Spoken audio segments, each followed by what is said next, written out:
Hey, I'm Blake and welcome to Pokemon Theory. The Pokedex was written by children.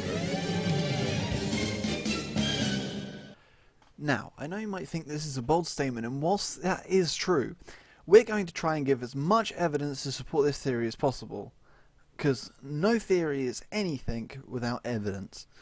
So, on this ruling, I'm going to be sticking mainly with the games as opposed to the show, because the show is working on its own canon most of the time. Right, so without further ado, let's get straight onto it. So, as you may have noticed, there's a lot of Pokedex entries that are just flat out lies or extreme exaggerations of Pokemon's power. Here are just some fun examples. Magikarp's Pokedex entry in Heart Gold and Soul Silver states, "An underpowered, pathetic Pokemon. It may jump high on rare occasions, but never more than 7 feet. However, a further Pokedex entry in Black and White states, a Magikarp living for many years can leap a mountain using Splash. The moon move remains useless in battle, however." These fundamentally completely contradict each other and make absolutely no sense. The second one sounds more like a child sitting there and exaggerating the power of his Pokemon. It doesn't seem like any Magikarp would be able to leap over a mountain. And the other one seems to be fairly underestimating of his power, considering a Magikarp can use Bounce. So on the same note, there seems to be a slight confusion between the two, and these are one of the fundamental things that we're trying to find out. The Pokedex entry for Bayonet in Pokemon Emerald states, "An abandoned plush doll became this Pokemon. They are said to live in garbage dumps and wander around in search of children that threw them away." Now, this sounds like a kind of campfire story that you tell someone, something to scare them, and there doesn't seem to be much evidence that suggests this, especially considering we all know that Bayonet comes from a Shuppet. It doesn't come from a ragdoll that you find. And again, this is another example of a person exaggerating something that they've seen, not a scientific analysis of what happens.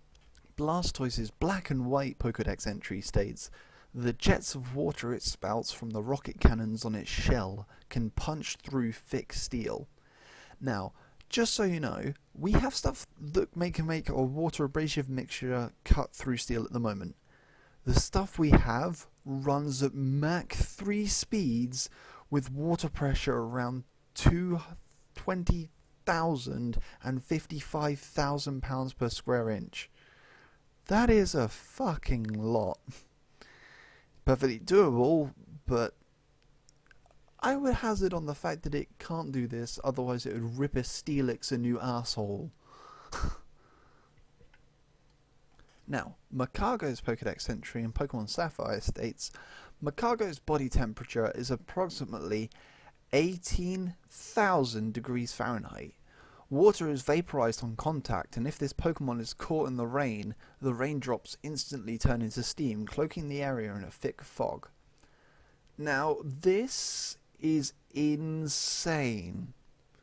Simply put, the heat from this Pokemon is larger than the heat from our own sun. You would burn before you saw this Pokemon. There is no way this can be true. Now, personally, I don't really know that well temperatures, and if I was a kid, I guess I'd exaggerate it a lot. Something very hot that could melt or heat up things, I would very quickly put very high up. But again, these are evidence that a child writ this and does not understand exactly what 18,000 Fahrenheit actually is. Well, now we've got the stupid Pokedex entries out of the way. What do we know about the Pokedex? Well, firstly, we know that it contains data about every single Pokemon. Secondly, we know that it's given out to all trainers. And thirdly, that it's filled out as you travel. Now, I see an odd one out here, something that makes no sense. If the Pokedex has data on every Pokemon, why is that data not freely available at the beginning? Well, it leaves two obvious answers. Either the Pokedex you're given is empty, or there is some requirement for gaining this data. Assuming the first one is true, that's our theory done, right there. But what if the other one's true? Assuming that the data is there, why is there a restriction on it? And who gathered the data? As you talk to Professor Oak, he states that he was unable to complete the Pokedex. and thus he hasn't seen all the Pokemon, and how does the information get there? Well, what if the Pokedex is linked into a server group that shares and store of information that all the other trainers who have caught Pokemon has gathered? And the Pokedex acts as some sort of window to that server. So given the information stored, if someone has access to a complete Pokedex, they could abuse it. You know, people like Giovanni and the Team Rocket and other evil syndicates could use the data to basically capture loads of Pokemon and use them to harass people. So the requirement for gaining this data is owning the Pokemon. But that still leaves us with several questions, such as, what about legendaries? And that leads us on to our next part. They're in the original Pokedex at the end. Now, let's look at two very distinct things. Firstly, Mewtwo is listed as the 150th Pokemon, whereas Mew is the 151st. Now, a lot of you may say, well, that seems a little bit odd considering, you know, Mewtwo is Mewtwo. He came after Mew. Why is he registered first? Well, my theory is that the Pokemon are registered as they were first seen by the Pokedex. So, because everybody's seen these Pokemon already up to this point, legendaries are the last ones on the Pokedex because nobody with the Pokedex have seen them yet.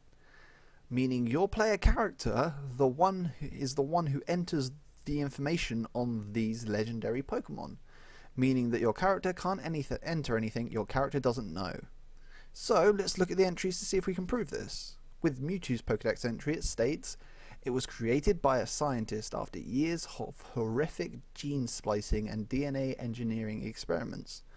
Now, all this information is found in the abandoned mansion, as well as some info on Mew that's used in their Dex entry.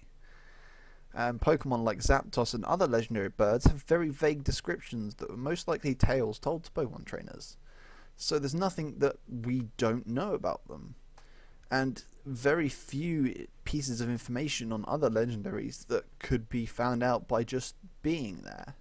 I'm sure if you search for a few Pokemon yourself, you'll see a couple of things that seem odd or outlandish, like huge amounts of stuff, or a Raichu being able to take out an African elephant, for example. And so that's the end of my theory. So tell me what you think about it. Do you like it? Do you have some rebuttals? Do you have perhaps a better idea? It's always nice to talk about this kind of thing, so have fun in the comments. And if you liked it, like it. If you don't, fair enough. Hope you enjoy the rest of your day, and thank you very much.